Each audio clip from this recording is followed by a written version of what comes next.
Hold on, Dakota. It's coming in weird. Are you able to see me?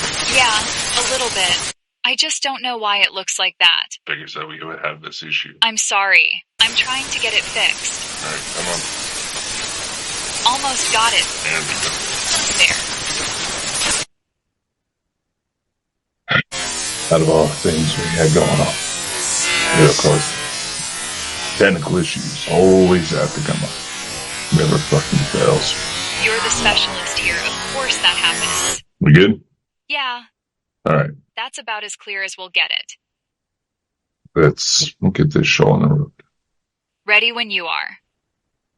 My name is Dakota Frandsen. I am the founder and CEO of the Bald and Bonkers Network, LLC. I'm one of the hosts of the Bald and Bonkers show, and I am also known as the specialist of the strange. I'm working with a slightly different format for this broadcast, as certain life matters have come up for both Chris and I. I wanted to take this opportunity to simply define Bald and Bonkers itself as a whole. I know there's many who are concerned about recent patterns that have occurred over the last few months, especially since Chris and I came back from the holiday hiatus.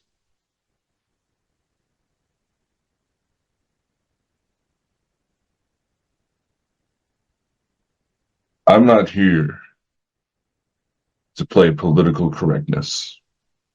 I'm not here to push an agenda. That is not how I work.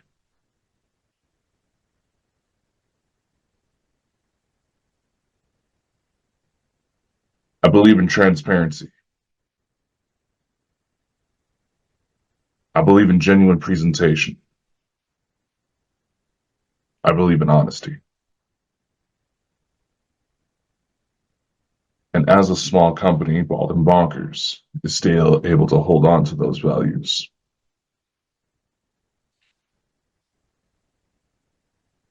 To address the recent concerns, some have noted that there has been a dynamic shift between Chris and I. That we're not booking as many guests, that all this trouble must be going on behind the scenes. Naturally, what you would expect when an audience is left out of the loop when it comes to matters behind the scenes.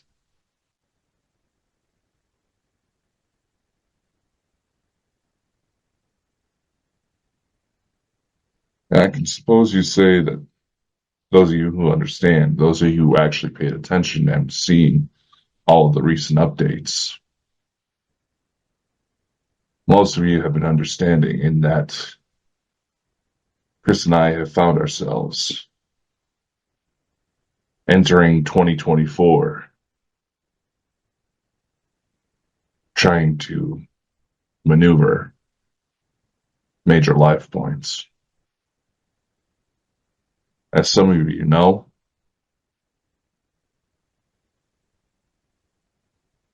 I started 2024 as a newly surrogate father figure.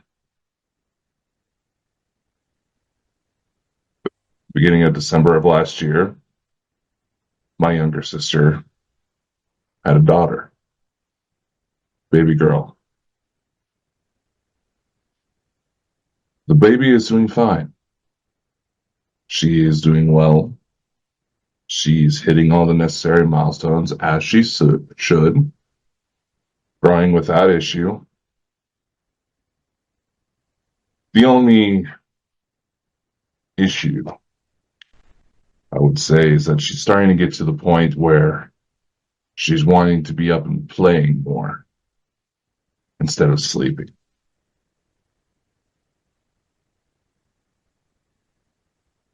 I elected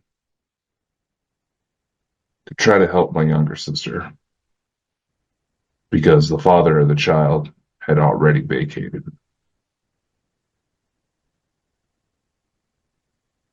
Seems to happen a lot these days now, doesn't it?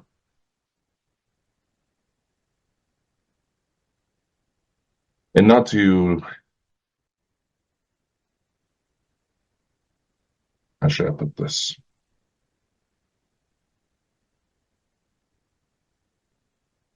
And not to try to discredit what my sister has been going through as a newly single mother. For I am quite proud of how well she's handled so far, much better than I was anticipating.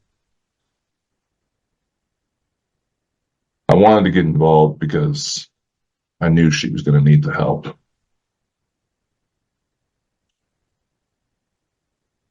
And it is my personal viewpoints, my personal bias, my own personal stance that a child should not have to pay for the repercussions of their parents' bad decisions.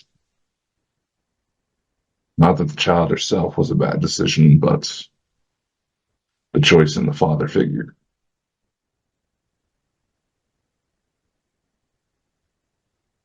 The sins of the parents shouldn't pass on to the children. And while admittingly, my sister and I have not always gotten on the best of terms, I've done my best to try to bury the hatchet between us so that the child did not have to endure any of that negativity. She has done nothing to deserve it in the first place.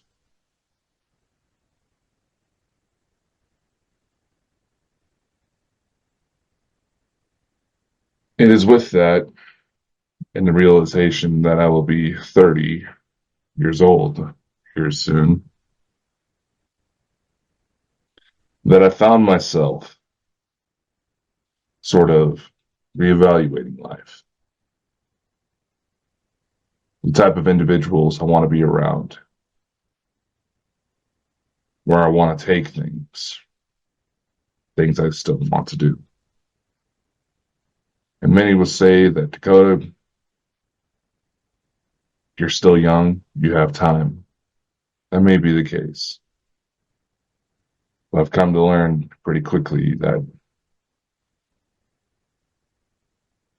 having to take care of a child changes your viewpoint on quite a lot.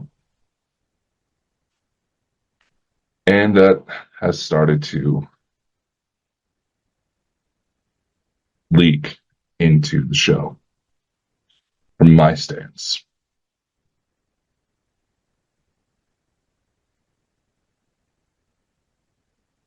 It started to really weigh heavy on me. As it was becoming more and more certain that this child was going to stick around. My sister has had issues with pregnancies before, as some of you may know. So that's why that was a concern.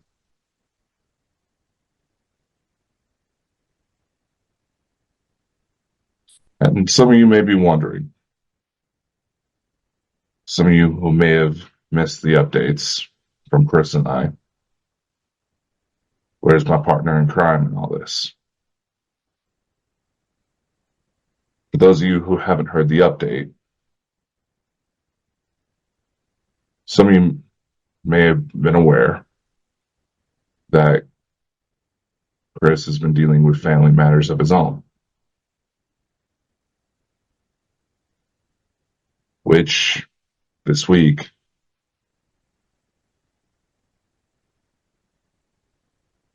led to its conclusion.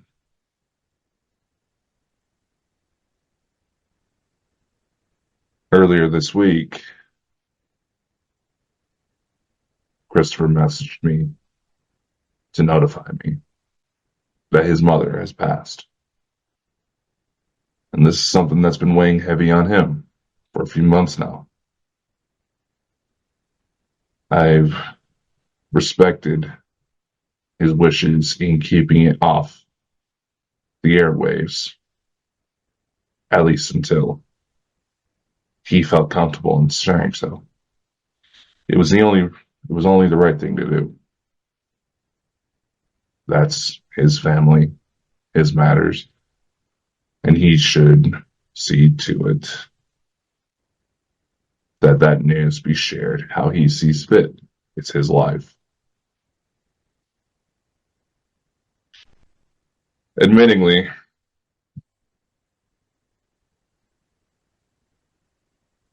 as far as being a supportive friend through all this, I will admit that I have not exactly done a very good job.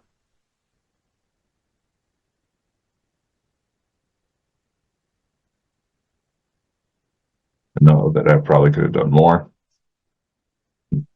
but in the same light, Chris and I both being from different countries, the more appropriate matters of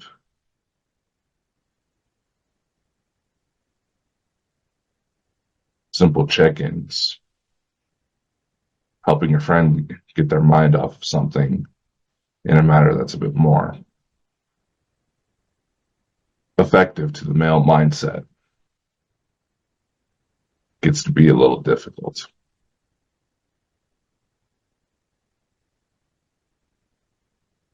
And I will admit that some of Chris's emotional state and trying to process what he was going through affected how he came about the show himself. And it was putting a strain on both of us.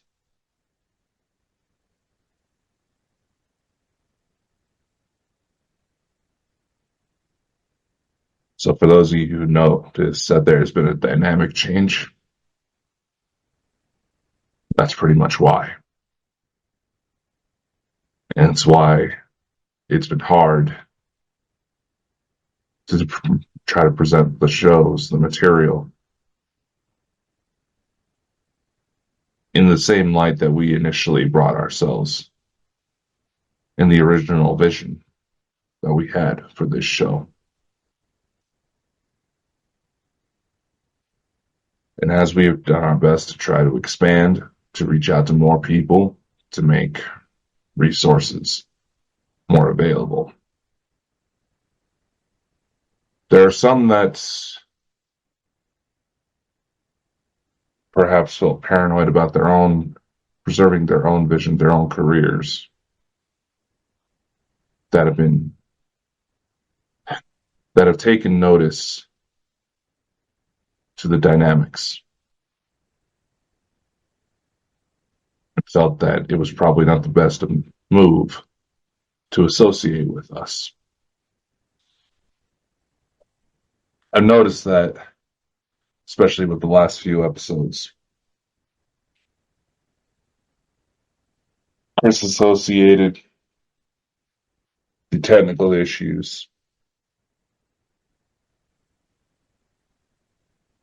that I was having just this last week on the sex and the paranormal episodes with the usual strangeness kicking in, but it wasn't the case. Now, granted, in order to maintain a somewhat stable connection, I've been using mobile tethering to connect to the internet in order to do the shows.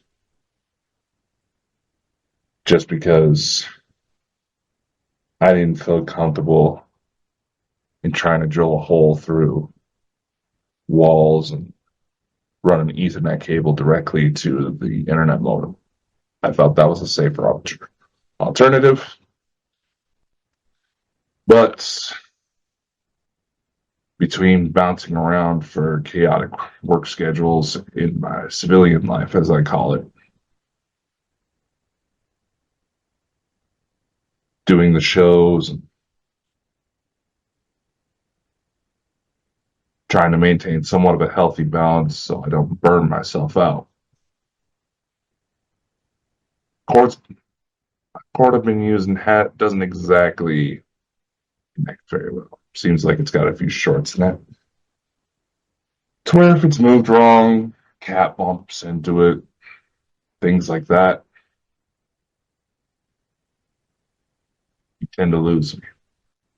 And with some security concerns I had on my end, where some of my financial accounts were hacked, I've had to step up some security settings. And fortunately, that means constantly having my system wipe itself of all the permissions that are saved. So if a website goes to try to bring up my webcam or anything like that, it's initially blocked. I constantly have to refresh. Pain in the ass.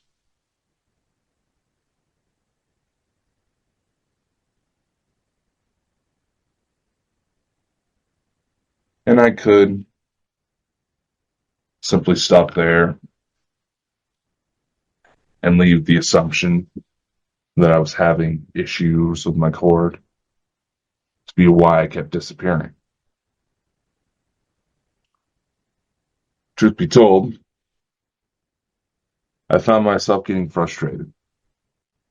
Honestly, not wanting to do the show anymore because, as I've said,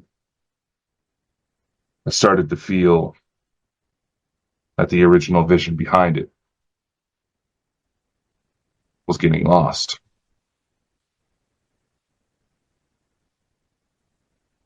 That it was starting to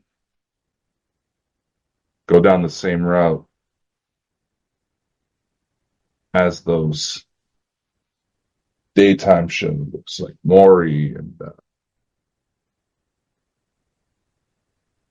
programs like that, where you constantly see, you know, DNA tests and lie detectors, things like that. Did this person cheat? Is this person a father? Or back in the day, you might recall that a lot of those shows would occasionally do supernatural specials to talk about weird events,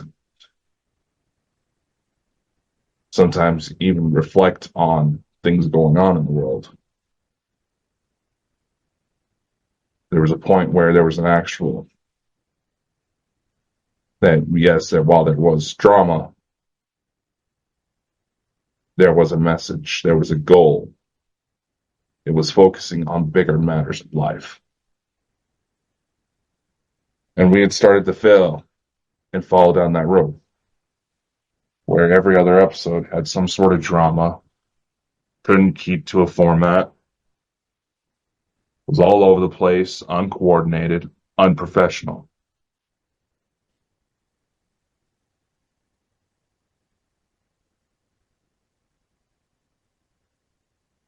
And granted, I will take full responsibility. Some of you don't seem to register to understand. I am the only legal member of Bald and Bonkers Network. Yes, Chris was there, more or less a co-founder, but once he had a look at how much work, how much actually has to be done in order to properly maintain a company to abide by legal standards, as well as dealing with some of the drama that was transpiring in our early days, he decided to opt out, leaving full control of everything to me.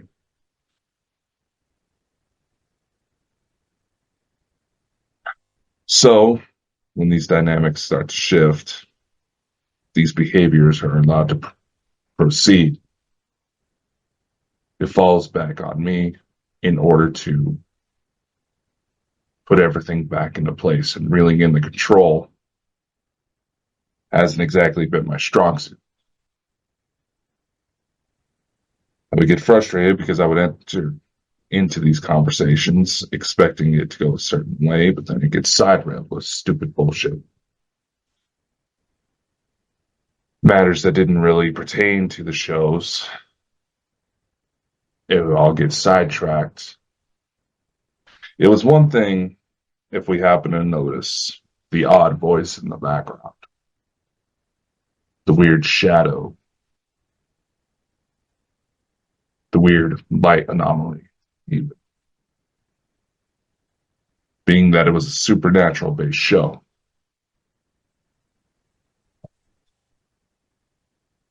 But it became a different matter entirely, and I did not handle it in the most professional light, and that is on me. I would leave the shows because I was getting pissed off, not wanting to blow up on air. We would have a certain plan. And while, yes, it's a show called Bald and Bonkers, that's not what the vision was meant for.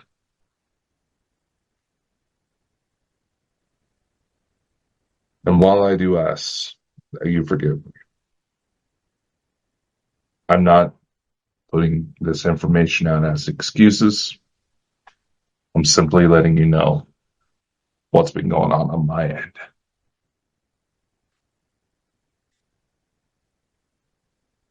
And to take this opportunity to define what is Bald and Bonkers. And maybe we'll get ready to announce something brand new. Dakota, it is understandable that you and Chris are both going through major life changes at the moment. You should probably seek out someone to talk to in order to sort these matters, so that way you don't feel this way. But what exactly do you mean by define Bald and Bonkers? I know. Talking with someone hasn't exactly been my strong suit for just about anything. Because it feels like anytime I do open up without presenting myself in some sort of public format and establishing that the second anybody goes to try to betray me again, I will hunt them down. I know you're right. You're right. And I have been talking to people about this. And not a lot of the suggestions feel natural to who I am. Simply put. Some suggest that I should wipe the slate clean, knowing that I already had contingency plans in the event Chris and I decided to part ways. Not because I was expecting anything bad to happen, just life. That's it. Just preparing for life.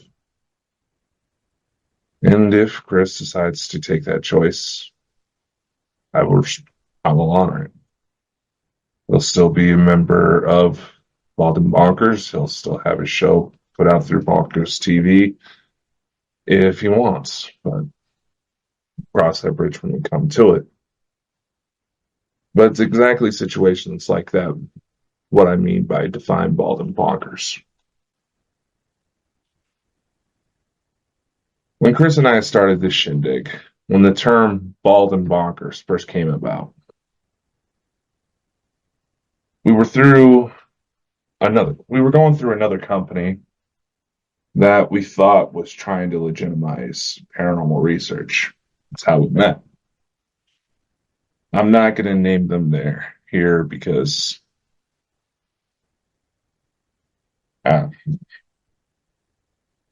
that that situation is done for.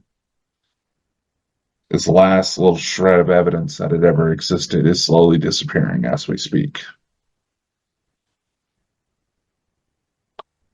Chris and I started doing shows through this other company, and we realized that once we got through the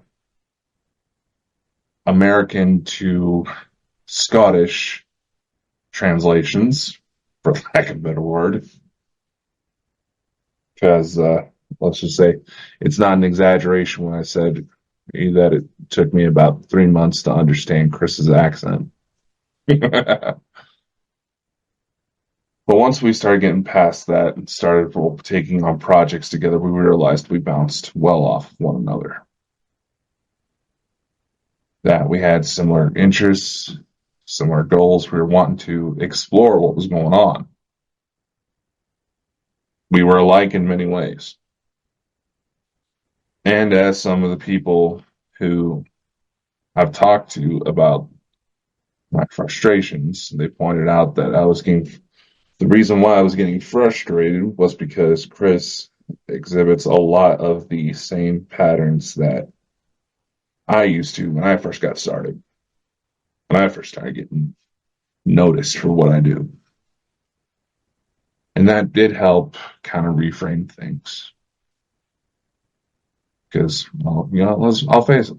Chris and I were a lot alike. And perhaps that's why we clock in heads.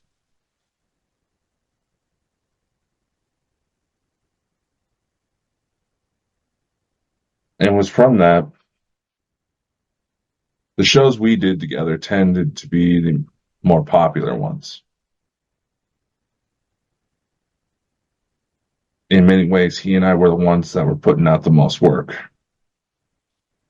When everybody else seemed to just disappear, not really focus on anything, Chris and I were the ones still going, still trying to make things happen. Because we believed in the vision. To legitimize paranormal research, to try to help people, and maybe even do an occasional show nowadays just to get word out there to try to normalize the conversation a bit more. Programs like Ghost Hunters, Ghost Adventures have already opened the gates, but there's still a lot that needs to be done on several fronts in order to try to normalize these types of conversations, in order to encourage the necessary conversations to take place, the appropriate experimentations to take place, to truly try to understand what is going on. And as we've gone on this journey, we run into several different instances where others who seem like they're trying to do something similar repeat very similar patterns. So, Bald and Bonkers essentially became a point where it was our way of saying, you know what, this situation isn't working.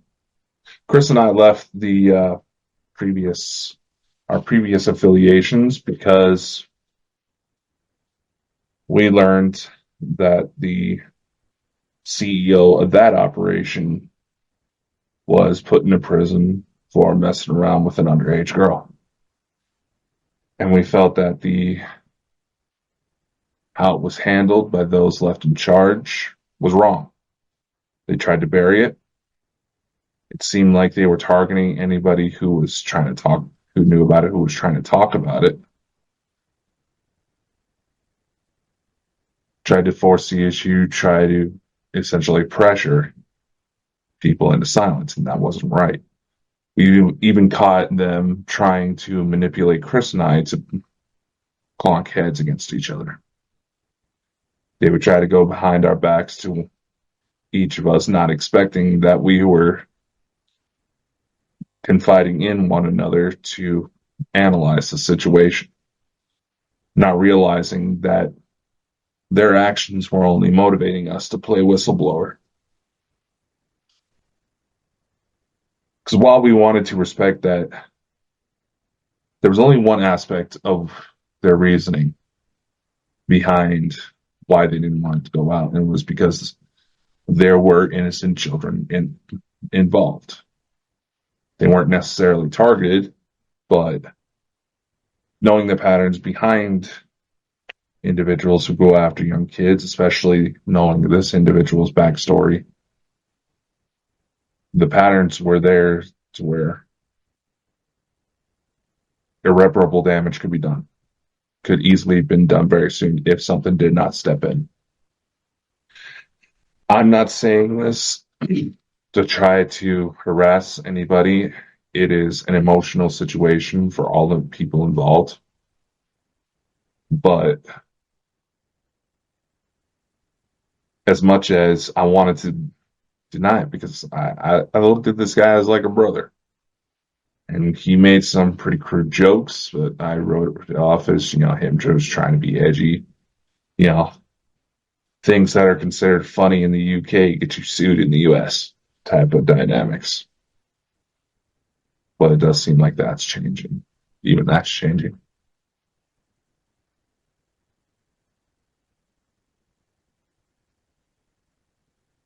But the fact of the matter is, Bald and Bonkers started off as a side joke.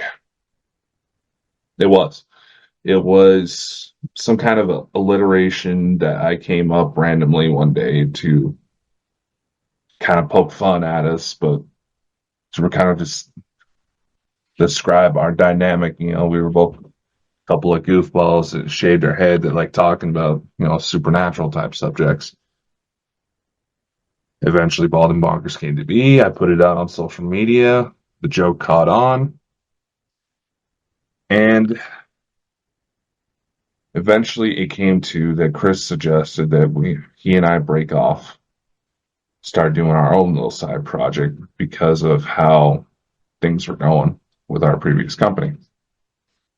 We were the only ones putting in any major work, and even before the situation with the CEO came to full light, we felt that things were slowly dying. If we didn't cut our ties, take what was ours and hightail it out of there, we were going to get dragged down with them. And we realized there was still a lot of potential. So that's exactly what we did. Unfortunately, as more and more information about what our CEO was doing started to come to light, that the underage girl that was mentioned in the news articles about his prison sentence, there was more victims. We tracked down a lot of them. I think we found at least 15 different women who all came forward saying that this guy was trying moves on them. Some of them tried defending him when he came out. Oh my God, I can go on and on about the fucking mess that came about. All these people trying to say, oh, we were fakes, we were just saying nothing, we were just trying to hurt people, blah, blah, blah, blah, blah, blah, blah. You go back to the very first official broadcast of Bald and Bonkers, Chris and I did a statement in order to shut it down, shut everything down, to call it out, to call a ceasefire, to go basically say, you know what? What's happening now is not working.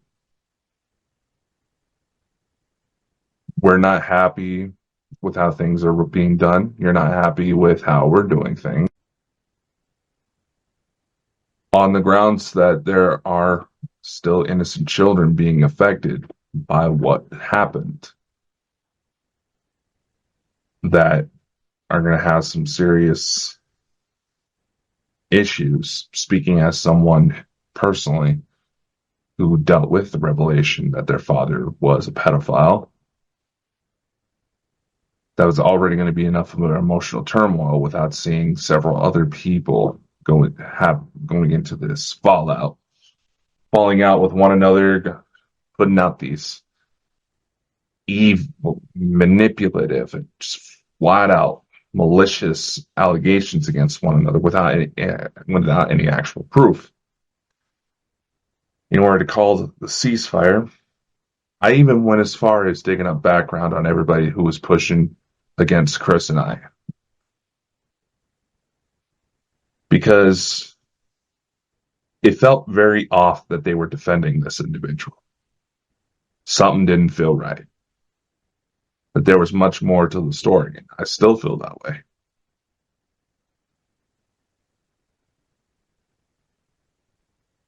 Whether it was ego trips, they were trying to push that Chris and I were spreading lies.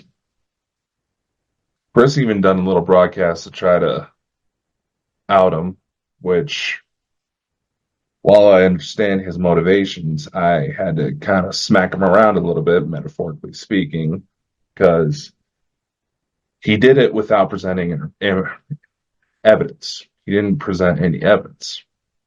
I'm not saying this is kibosh Chris or anybody. I'm just telling what happened. And I'll get to the point of defining Bald and Bonkers here.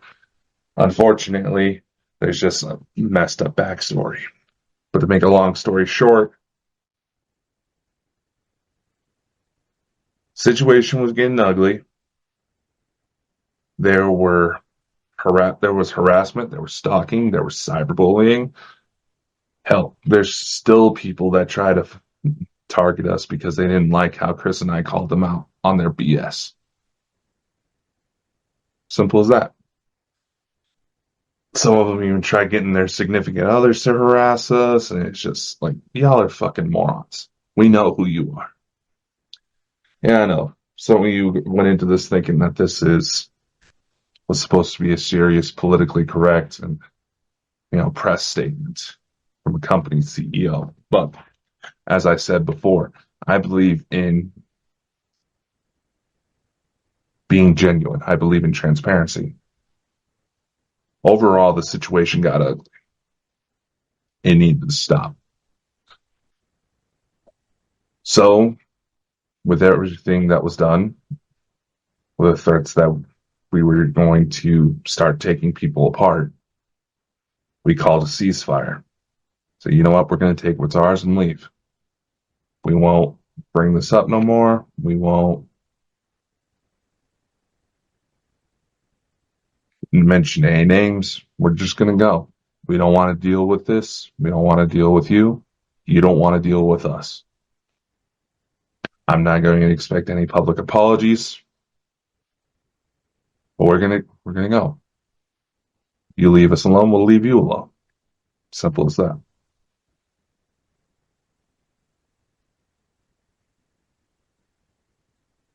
We didn't want that pressure. That's the efforts to silence us, because there was also points where some rather controversial topics started to come up in the shows, and the leaders felt that it wasn't appropriate. Yeah, the people that were also being targeted were also their significant others, and they were getting kind of jealous. So, defining Bald and Bonkers. What does it mean? Obviously, it's a couple hairless goofballs. But the point behind the show was to present a format where everyone was equal. It didn't matter if you were a company CEO, a Hollywood executive, a major figure in an intergalactic society. It didn't matter. None of that matters. Everyone who came forward was on equal ground. It was a format we wanted to allow genuine conversations between people to take place. No political agendas, no malicious intent, just understanding what was going on. And if we had to call someone out, we did it for the right reasons. We did it because we knew that someone was out there about to get hurt. Someone was out there purposely hurting people.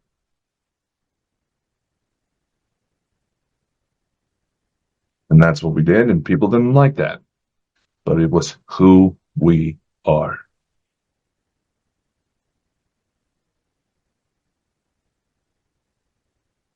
One thing I've found when it comes to a lot of these supernatural topics is that while, yes, the conversations about them are becoming less and less taboo, there's still a lot of people who have had firsthand experiences that aren't sure where to go to try to understand what happened to them.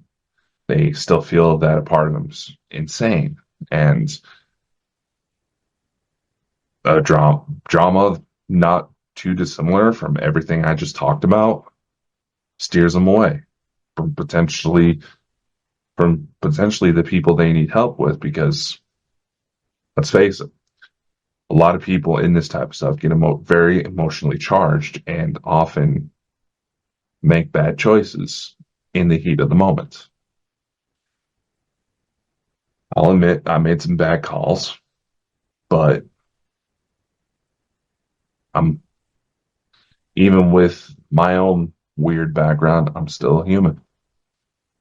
I'm still growing. We're still learning how to manipulate this field better. And I refuse to put on some sort of faulty customer service face. I will present to you the same person that you would get if you were to happen to see me on the street and want to say hi, or he caught me at a convention, or whatever the situation may be. The same person you see on screen is the same person you will meet in person. And yeah, I'll admit, I'm the type that if I go into a spot expecting to do some work and something that isn't a life-threatening situation where someone gets injured, it's kind of a pet peeve of mine. I'll admit it. I'll say it. I know it's not exactly some of the healthiest responses, but we're working on that. Which is why the format of, while we're bringing forward genuine conversations, we're not afraid to toss in a little humor comes into play, because humor was the easiest way to bring down the walls. There have been several guests that we've had that for one reason or another felt like they were going to be judged, that their choices, their feelings, their background, they were going to get judged.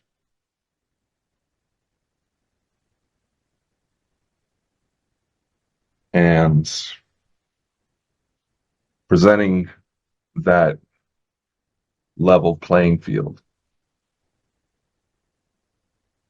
they, after the broadcast, they felt compelled enough to thank Chris and I for doing it that way, because they felt they could feel that they weren't going to be, they felt welcomed. That's what mattered. That these kind of conversations need to take place. That's what I wanted more of Bald and Bonkers to do. Well, over time, as the company, officially became legally recognized, excuse me, and I implemented all this other stuff to it, like, the books, the potential movies, the music, even the gaming shit. Yes, part of the reason why I did that was to try to put all the other pursuits I've ever been involved in under one roof. It was to create sort of a all-purpose platform for people to tell their stories. And being that dealing with the supernatural, you also deal with cultural backgrounds, you deal with psychology, you deal with science, you deal with so many different aspects of life. You deal with the good, the bad, and the ugly. That presenting a format where all mediums can be expressed without restriction, with the only restrictions in place was a few technical requirements just to make sure the damn thing worked across all of our systems. That's it. That's the only thing that we were trying to push. And every outlets we've partnered with in order to help make things happen followed a very same principle that people should be allowed to express themselves freely. They shouldn't have any restriction other than maybe a few technical requirements. Just because that's just the world we live in. They shouldn't feel restricted to tell their story. That's why we chose those outlets. And it was also a matter of trying to make everything available as low cost as possible. Because let's face it, there's a lot of companies out there that presents very similar projects to what Bald and Bonkers does. But their costs are pretty much car payments. And that a lot of people who may need the help, who may need these resources, who want to try to build something better, they're intimidated by the costs because of one reason or another. Like I said, it could be a situation where they got a kid they got to take care of. Kids are expensive, or they're caring for a loved one who's not doing so hot, or whatever the situation may be. We live in times where genuine information can be shared, that so many dreams that were thought to be isolated for some special shady ass networks of people, these opportunities are no longer restricted. And I've heard it all the time too, that there's several people out there who believe that if they started younger, or this or that, or whatever reason, they could have ended up being big and famous. And maybe that's the case. But these resources are out there for anybody to take part of. And a lot of them don't charge anything. They may take a little bit off the top of any royalties you earn from it, but that's about it. Bald and Bonkers still is a platform for people to share their stories. Sometimes in life, when things happen, that vision gets a little lost. And I'm here presenting myself in the most genuine format I know how. To apologize to anyone who may have been caught off about that, but unless you want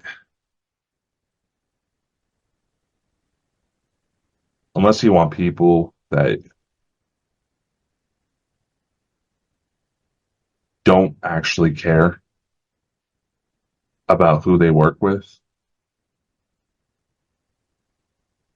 this is what happens. Sometimes life gets crazy. I don't know about you, but I would much rather work with people who are genuine to who they are, genuine to their cause, and genuine to why they got into certain things in the first place. So that way, you know that their heart is in it. Those are very interesting points. I'm sorry that you had to go through all that. Honestly, I get the feeling there's even more to the story, which you could spill for hours on end. But I was wondering if you could expand on your last remark about wanting to work with people who are genuine to who they are and their motivations for their work. What is it that motivates you to do all that it is you do? I know I'm kind of a rambler, but I'll admit that one's a pretty loaded question. Probably more so than you realize. And I'm also realizing how long I've been rambling, so I'll try to keep this short. But what it is that motivates me is the understanding that it is often hard to share your story. No matter how crazy, how insane, how heartbreaking, how horrifying it may be, I understand it's hard to tell your story. And that sometimes in life, you just get dealt a bad deal.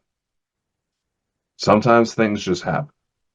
There's all these people that say, well, we're creators of our own manifesting. We all create our own destiny. We all manifest our own destiny with the mindsets that we carry on. And to an extent, that's true, but we are not alone in this. We are not a singular existence. We as people are a singular existence experiencing multiple variants, multiple perspectives, multiple possible avenues. If anybody who's ever played a MMORPG, where a game where you could have literally hundreds, if not thousands, of different players going on all at once, and you have all these different things going on all at once. Sometimes we are the collateral to someone else's story. We are the damage to someone else's folly. We are the broken heart of someone else's sin. And while that is the case, we have the choice of how we proceed, we perceive, and we process.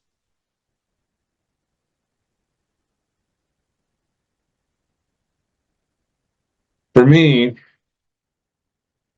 around the time I got my start in the public circuit, just trying to limit it down, because dealing with the supernatural has been a thing all my life. But when I got my start, starting getting into the public eye, I was about 14 years old. At the time, I was dealing with the revelations that my father was a pedophile who sexually assaulted my sister for many years. Technically, well, not technically, she's my half sister, and I was separated from that situation for quite some time. I was,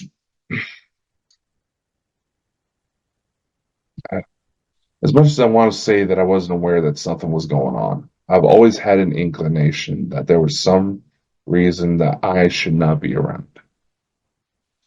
That something was going on that was going to hurt me one day. And I didn't really go to see my father, to go see my half siblings that came from him. And at the time, I started going out into the field, taking on investigations, taking on private residences, already having to deal with, adjusting to high school and the realization that having to get a job and maintaining an adult life was just around the corner for me. There was a guilt I carried for not being able to be there for my siblings. As I am the oldest, I'm supposed to be the protector. So I started pursuing these public interests to get my mind off of things,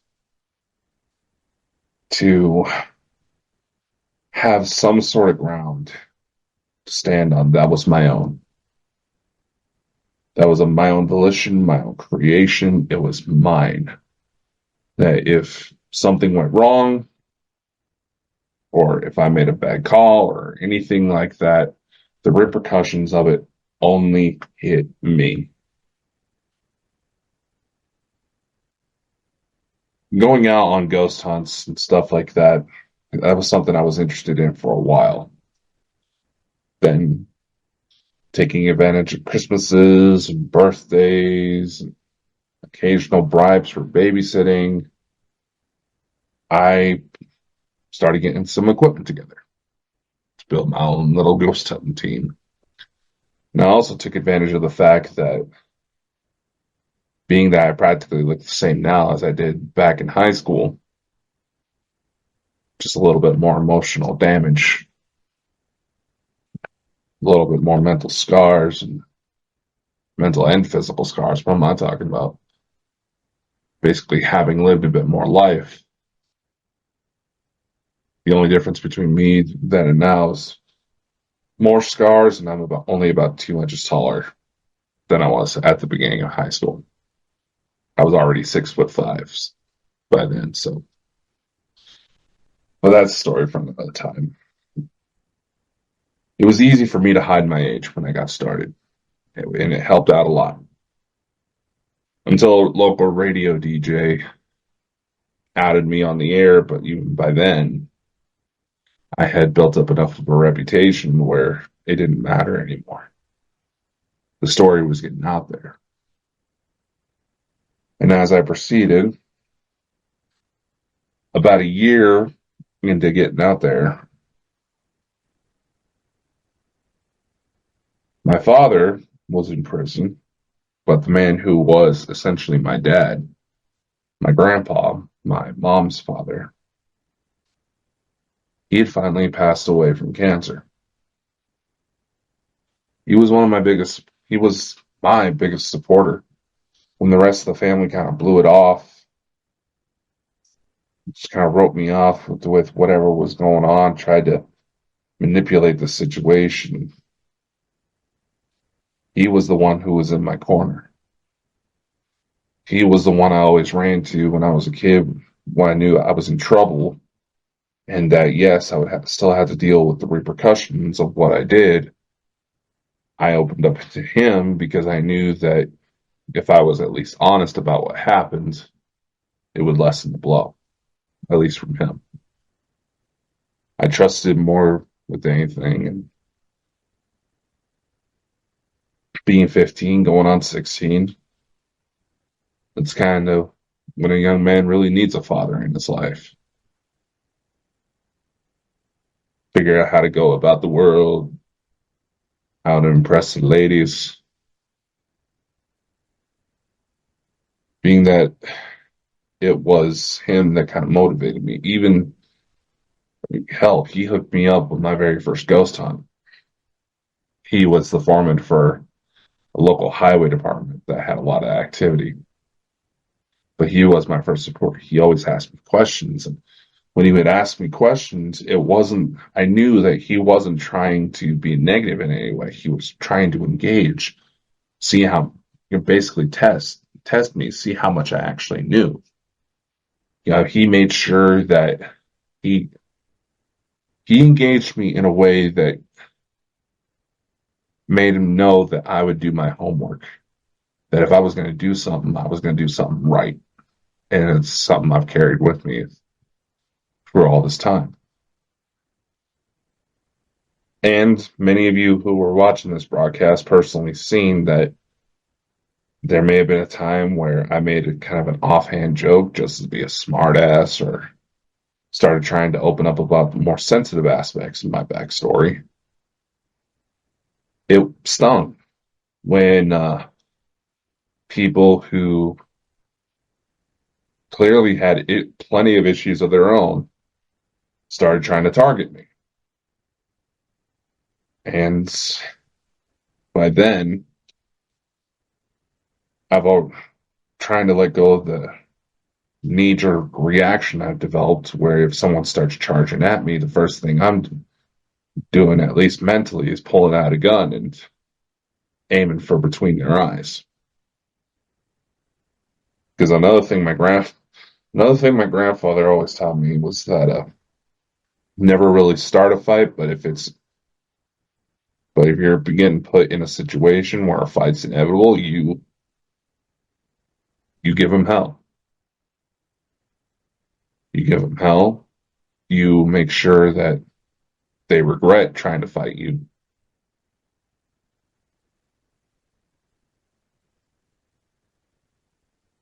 But what's all said and done,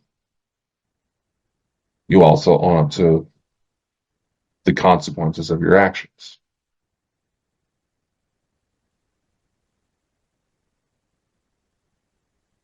And I'll admit, I'm probably not going to let go of that aspect as much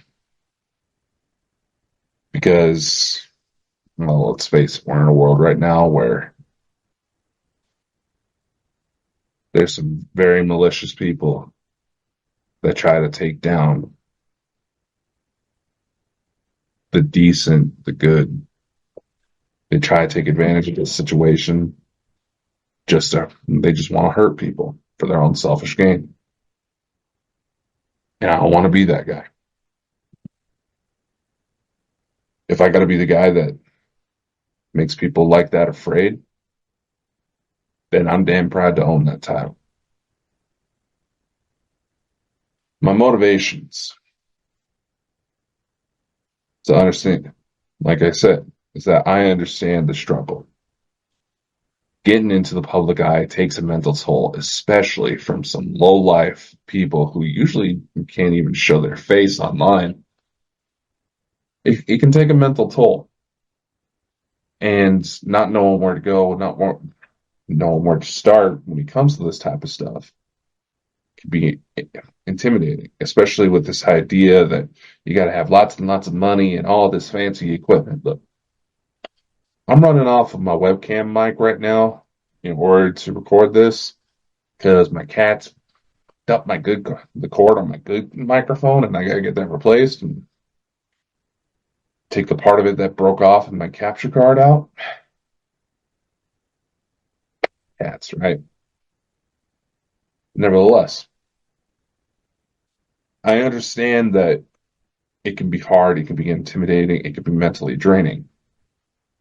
But I also understood that if there's something you truly want in this life, you're going to find every and absolutely any possible way to make it happen. No matter how much shit you have to dodge through, no matter how much crap you have to take, you're going to find any and absolutely any pop, and I mean absolutely any and all ways to make it happen. And that's the simple truth. Those are valid points, and something that a lot of people seem to not even realize. As someone you've worked with, I feel like I can say confidently that I know where you stand. But some of those trolls were rather vicious. Though out quite a few shows you've done, you made references to feeling angry and frustrated with how many groups carry themselves forward. What is it that bothers you about these instances, and what are you doing about it in the terms of Bald and Bonkers? Some might be able to anticipate my answer on this with what I've shared so far. There's this entitlement that seems to present itself through a lot of these groups, especially with individuals that get some sort of, say it's a chat group and someone gets an admin status, or they're made moderators on a YouTube channel, things like that. There's this entitlement that builds on their ego. And with this ego, they start to present themselves as being holier than thou. And that's not a mentality I really care for. Have I been guilty of that? Probably. There's probably been a couple instances where people could say that I follow that same mentality. And it's not a hard trap to fall into. It's not. Let's face it, it's not. I've come to realize that. But in the same light, there comes this mentality where maybe at one point the initial intentions for putting whatever it is that's, whatever kind of group dynamic it is. The original intentions may have been pure, may have been to try to figure out what's going on in regards to the paranormal. There's some sort of mission-based mentality to it. But over time, as more people get involved, and it's very hard to kind of eliminate this problem because it's present in just about any sort of mass social interaction there is. There's entitlement that certain people feel that they're above others, either because they're friendly with certain individuals or they hold this position, they hold that position, they blah blah blah blah blah blah blah. It's bollocks. And more often than not, there's several times where these mass group dynamics start breaking off in their own little secret clubs, and their true intentions come out. And some of the people who may not be as headstrong in how they pursue themselves forward, they fall into these traps and end up in positions where they don't even recognize who they are in the mirror. They lose track of who they are and what's important to them. And that's something that I'm desperately trying to figure out how to stop with Bald and Bonkers. I can't control what these other groups do. I may voice my opinion about it. I can separate myself from it, which I've done on several occasions. But I can't control what these people do. And unless I see and can prove that there is a genuine malicious intent, that more harm is coming out of it than good,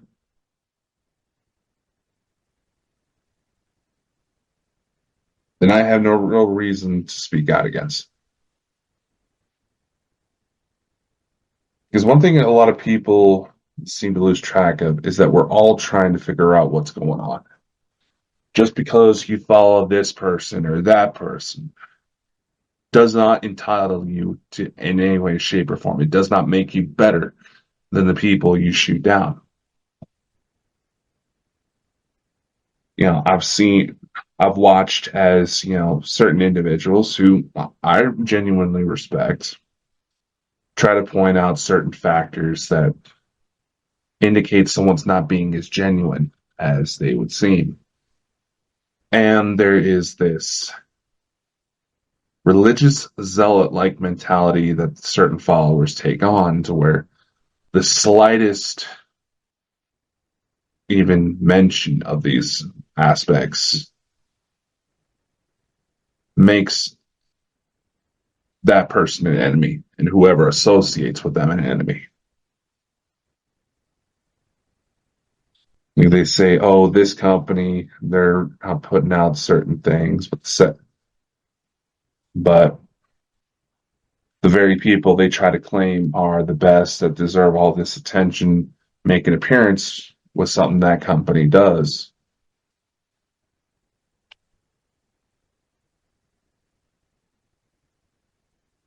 They're not, how should I put this?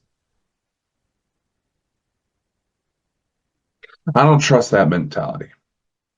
I don't trust that pursuit at all. One thing I've seen get tossed around a lot through certain groups that I've also found there have had indiscretions with these individuals, with these group dynamics, is a cult. They utilize the example, they use the term cult mentality. I've seen it over and over. And in many cases, that is the trap that's following.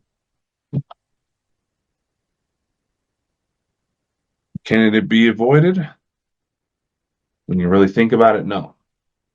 Because, like I said, there's points where it's not the people in charge, the ones that all these followers are gathering under. The people that these people are looking up to, they're not the ones doing it. It's the people themselves. I've watched the other day grown ass adults get into this argument. There's someone worded a question, and it did kind of seem like they were being jerks in a way. I will give them that. But it seemed like a genuine question.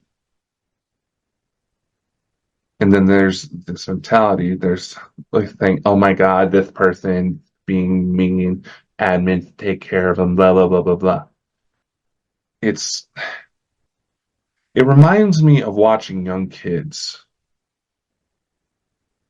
or playing, and they get into these little cliques, and one person's doing one thing, and there's that tattletale of the group mentality. It's juvenile in so many ways. It's just like, why is this being allowed? And I've had it with Bald and Bonkers too. We've had individuals in our early days, they stir up fights. There was claims of racism. There was harassment. There was all of this different stuff. Like these people expected that because they were a member of this group that they would be given special permissions. Like, no, no, no, no, no, no. Get the fuck out of my company if you're going to have that mentality. No one is above the other. Simple as that. No one is above the other. And yes, some people may have got their start under false pretenses. They may have followed certain individuals who put out false information. It happens. But we all have to start from somewhere. And we all have to make an effort to try to be more understanding and not exclude. We're talking about wanting to be better than racism, than religious divides. This is the exact mentality. This is the exact mentality that has allowed that to prosper. And that is what bothers me. People claim that enlightenment. Bull. Fuck. Shit. No one is above the other. Trust me. From what I've spoken to, even certain ETs get kind of irritated with this mentality. They get annoyed.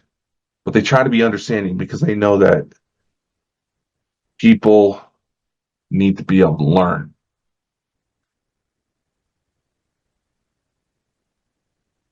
My issue is, and I've been told that this is a definite indicator that I have sociopathic tendencies. When they explained it to me, even I had to agree. But it fucks with the mission. Yes, there may be aspects of this where certain individuals are able to cancel out all the negatives. That's true. There's individuals who do enough good to where people look to them as a source of light in their darkest day. Maybe it's a stand-up comedian that people go to just so they can have a laugh to get over whatever stressful situation they may be going through. It may be certain musicians.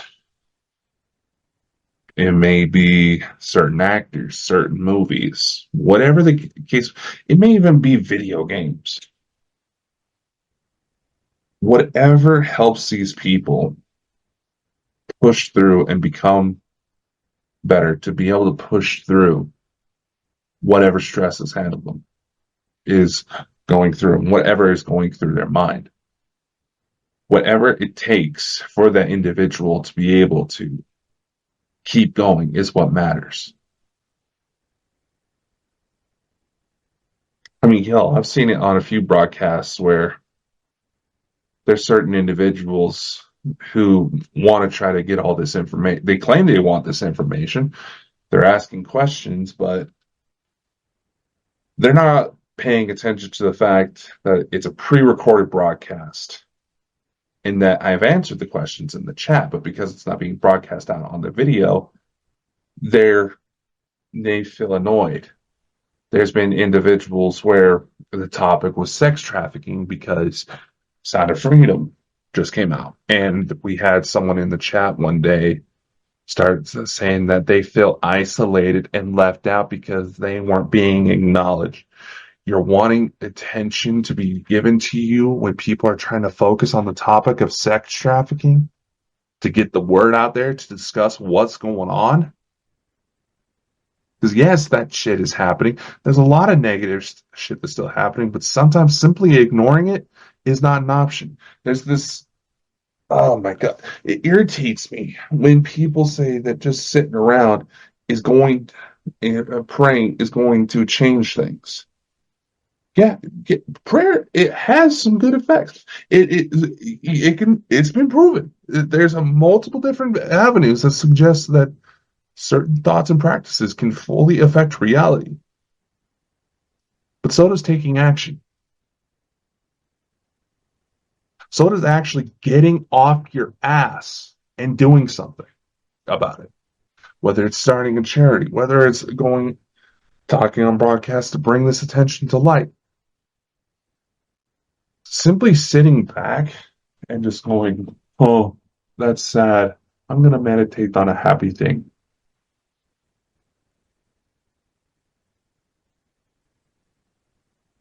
How do you know that this urge certain people feel to take action isn't the answer to a prayer? How do you know that people suggesting very viable methods to solve the problems that are being faced isn't the answer to the prayer? There's this whole idea that if we let go, we can entrust a higher power of some kind to provide. And in some cases that works out. But unfortunately, a lot of negative parties with pure malicious and selfish intent take advantage of this. They may even try to manipulate problems, create new ones in order to allow their own selfish intentions to prosper.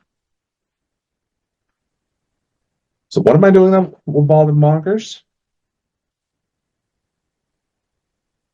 It's the only thing I can do about it. It's because, again, going back to an example, this is my ground. This is the castle I built. I can only control what it is that goes on with this. It's the castle I built. And maybe by putting that energy out there, by putting that focus out there, that example out there, we can find something that will actually be effective.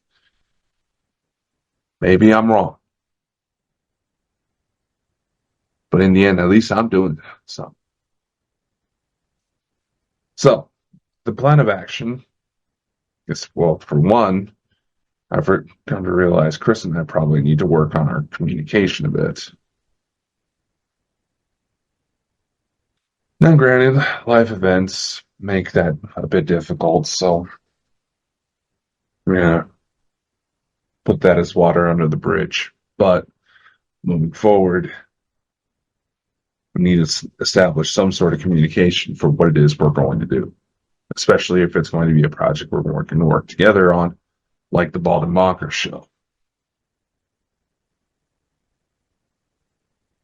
If anyone would like to be a guest, feel free to reach out to us, baldandbonkers.net. We have a form set up to where you can pick a date and we can get to rocking.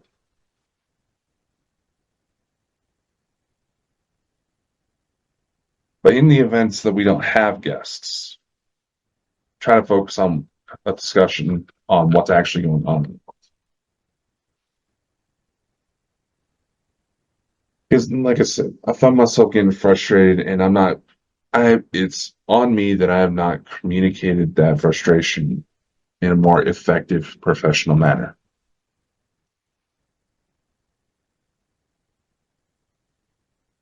Where, yeah, I don't mind occasional joking around, but there's more things going on in the world. Like, first off, that stingray in the aquarium at North Carolina that's either going to have a virgin birth or be the first ever shark stingray hybrid. Give birth to the first ever known first ever shark stingray hybrid species. Talk about things like that. Talk about different cases, things that's going on in the world.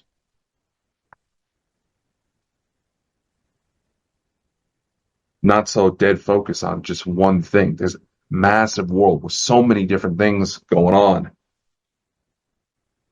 that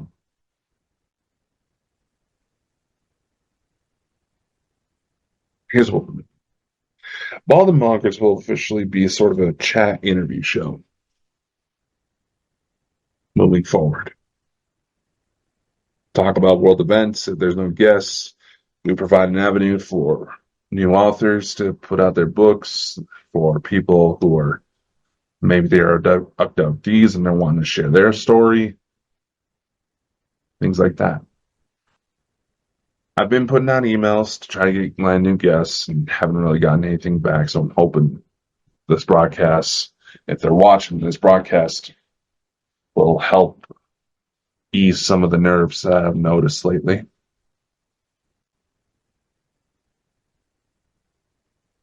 But in the end, in one way, there needs to be more done to actually focus in on the topic. To not get totally sidetracked on stupid, pointless stuff that has nothing to do with the discussion. So maybe dial back the jokes a little bit. That's on my part.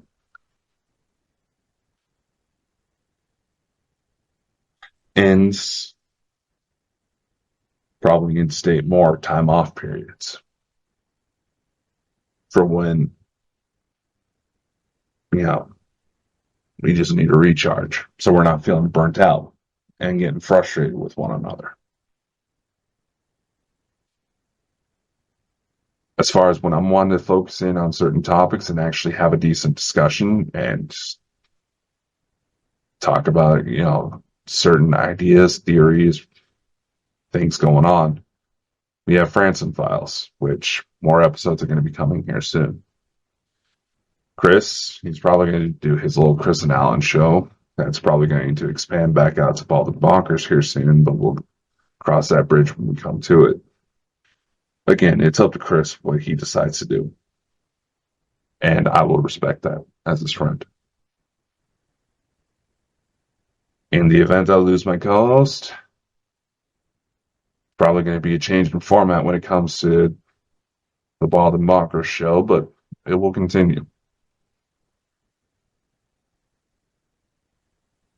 And some of you may be wondering, well, Dakota, you have the memberships. What do you plan on doing with those? Well,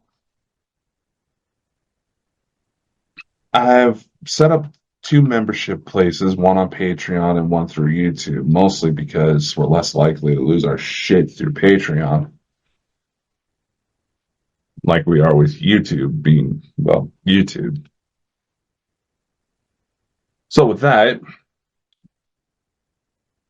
we have the memberships that are going to offer courses. I'm working on getting more put together, as well as at least on the Patreon side of things, it's going to offer ebooks for $3. Probably going to be a little bit more if you use the Patreon app on iPhone, because they had to adjust some settings on Patreon's end to accommodate the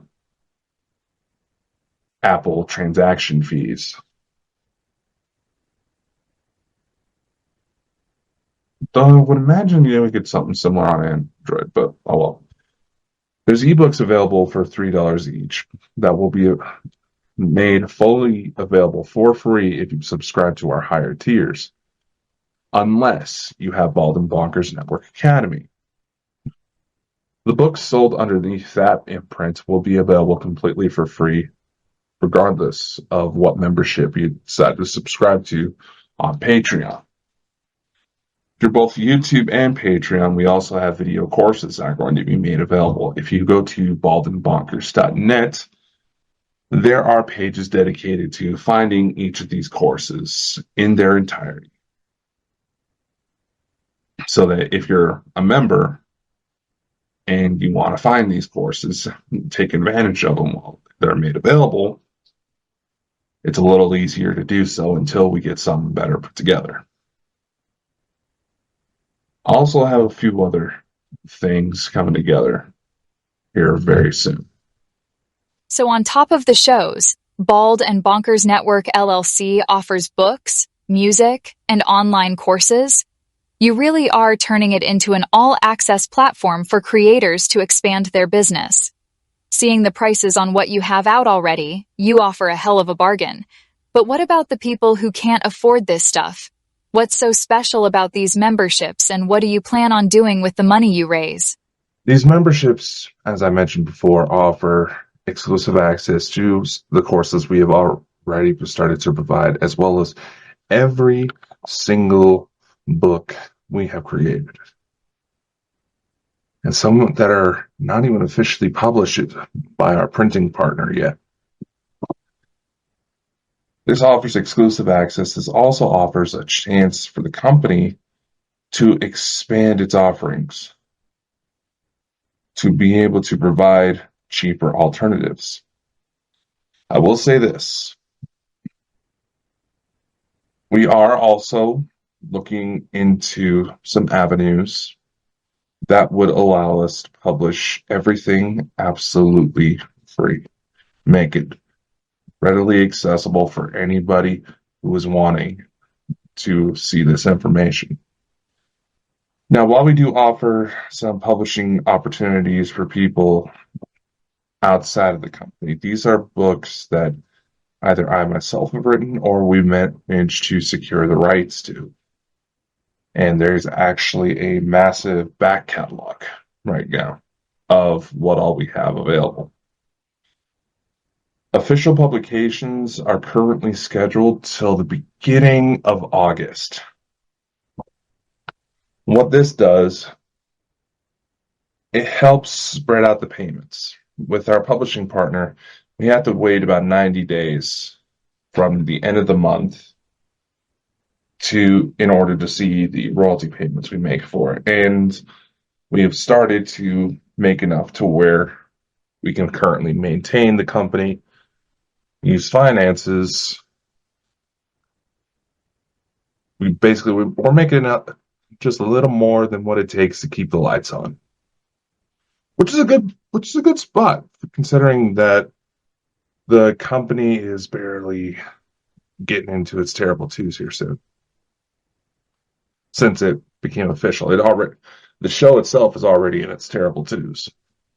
That's why it's been so chaotic. I'm joking, but okay, maybe not as much. But the fact still remains the same. I want this to be an opportunity to help people, whether it's through paranormal means, it's graphic design. There's even going to be courses that show you how to publish your book the same way we do, to get your book to actual retailers and be able to make some sort of funding off of it.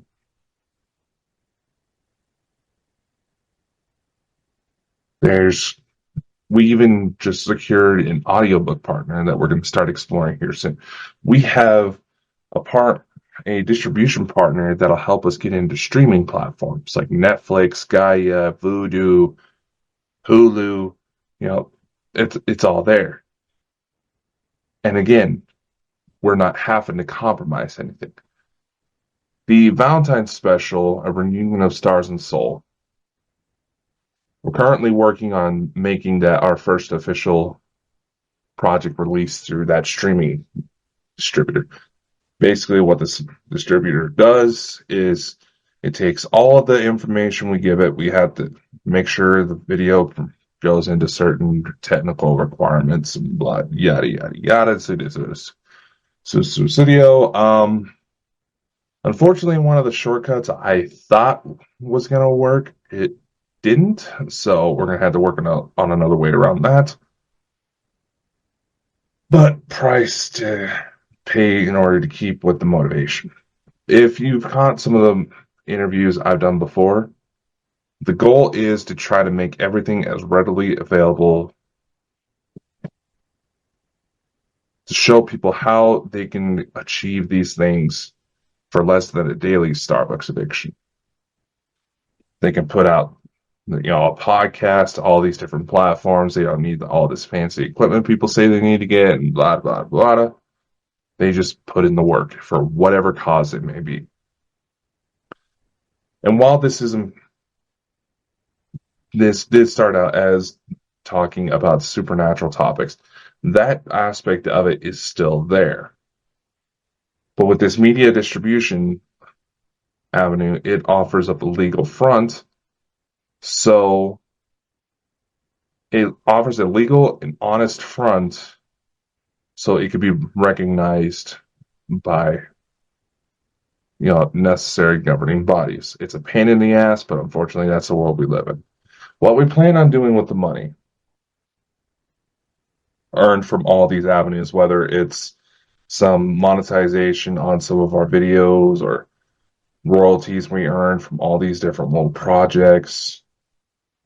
The idea is to expand our distribution and even create our own streaming platform to be able to help even more people release their content without restriction.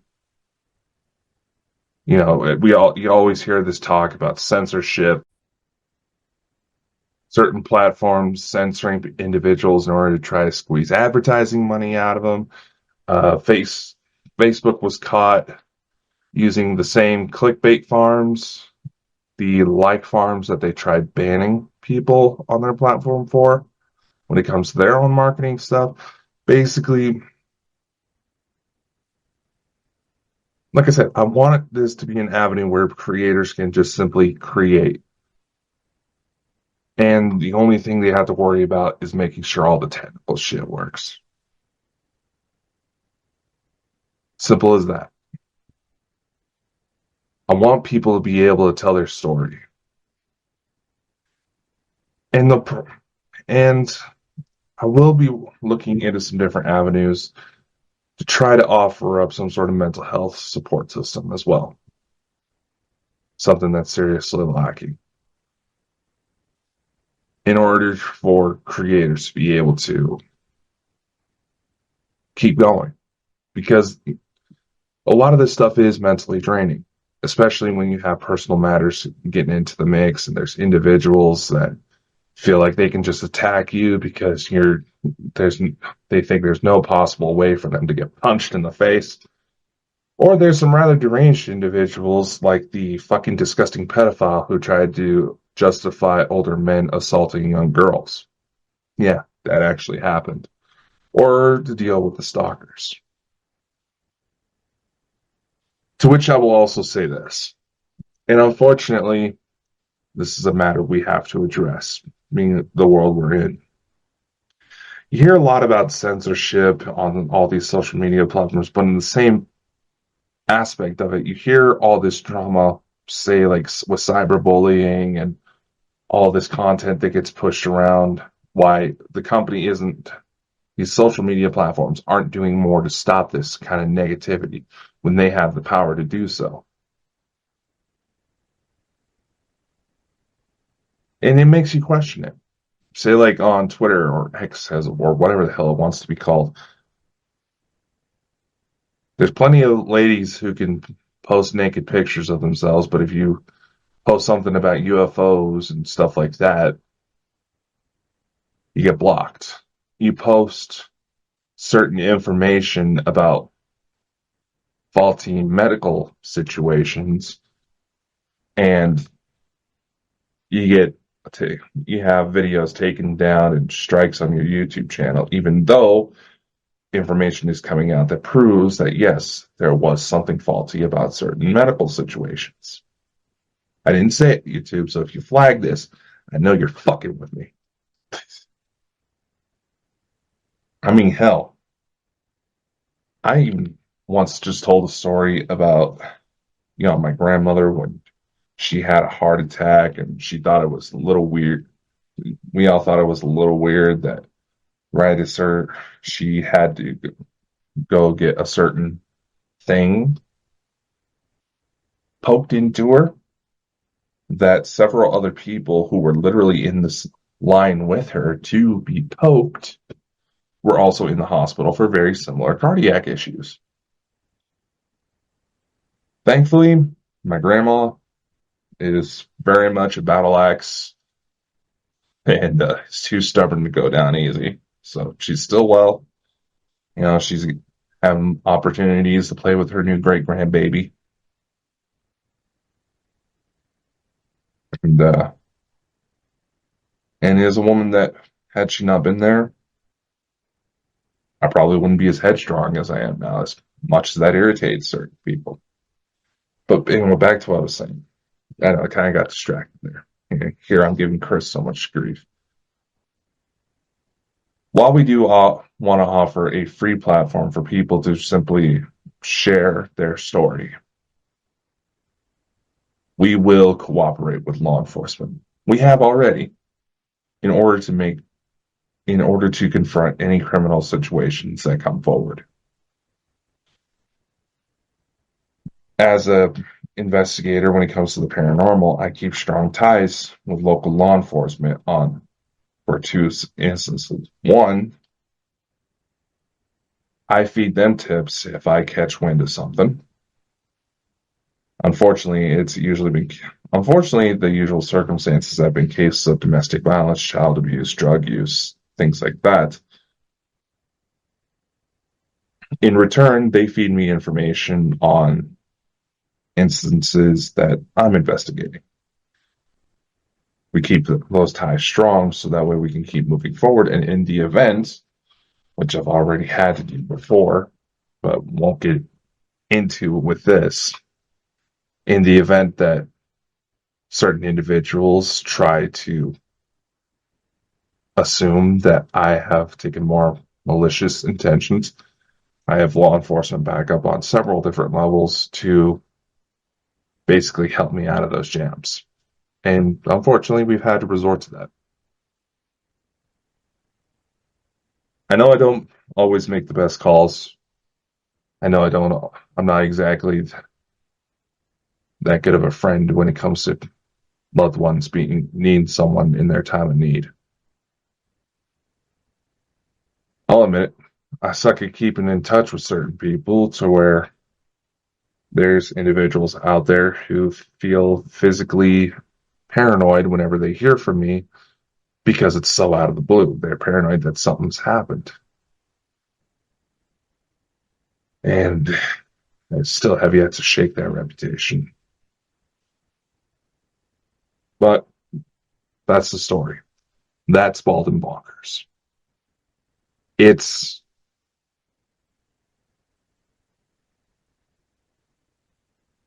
I had to really define Bald and Bonkers, it's a way to acknowledge the insanity, the insanity, no matter how stressful or crazy it may seem, that this beautiful life and all these wonderful opportunities get to bring to so many people who are willing to put in the effort.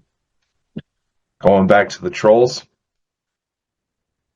I've watched many of them carefully, observed their lifestyles, and I've noticed something about it.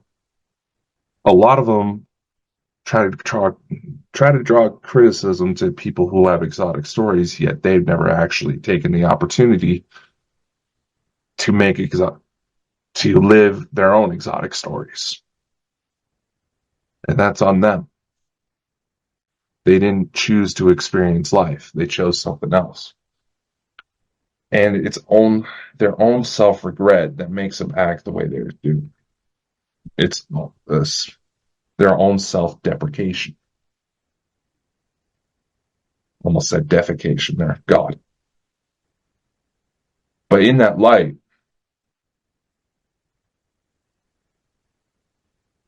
no matter how weird, no matter how terrible, no matter how stressful, no matter how heartbreaking life gets, you always got to keep moving forward. That's all there is to it. You find whatever it is that gives you hope, gives you a reason to get out of bed, to put up with the BS, and you keep moving. And that is the truth.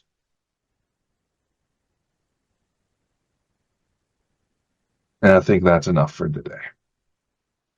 Be sure to keep an eye out on all Bald and Bonkers social media platforms to get more information on how to access all of our books for free, as well as maybe even some of our courses. I might just do away with some of the memberships at this rate, because not making a lot, and don't exactly want to resort to creating an AI OnlyFans. Well, the resources to make shit like that are out there too. But nevertheless, moving forward, Bald and Bonkers will get back to its original vision, plus on top of continuing to build what it is and what it's meant to be. We're going to have our own streaming platform. We already have one. Just go on to baldandbonkers.net. You can find Bonkers TV right there. You want to get your content linked up to it? There's a form for that too. Even gives you a nice little peek at all the things we're planning. It's completely free. Gets you more exposure. I'm gonna put together more. We're gonna keep building. We're gonna keep moving, and no matter what the fuck happens, we're gonna keep networking. We're gonna make sure the people we network with are genuine and pushing their own missions, no matter how they choose to fulfill it. And we're gonna bring these collaborations back. We're gonna make something happen. And yes, we're still gonna do it with a smile on our face and have a few laughs. Because if you don't find a reason to laugh, you're only going to drain yourself even more so. You're only going to hurt yourself in the end. And maybe those that are most important.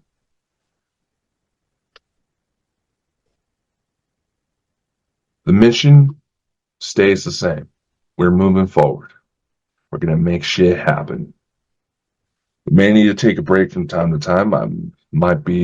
There might not be a show for next week, depending on what's going on. Because I just found out a friend of mine from school also lost his mother. Talk about timing. I want to reach out, but I also haven't spoken to this guy in forever. Can't remember where I heard it, but I've heard someone say that death is sometimes the great unifier. We'll see what happens. There's a lot of wonderful things coming. But it also does not mean that we can't take a moment to process and feel the sadness. Just simply feel every emotion. It's what makes us human. But we always keep moving forward. That's what's important.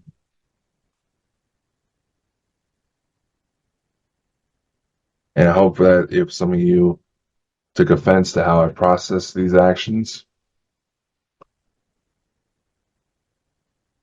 I hope you can forgive me. I'm only human. I'm not going to restrain who I am. I'm done doing that. I may need to take some time to write it out into a book because it's a lot easier that way because there's so much, but I'm done hiding who I am. You got a problem with it?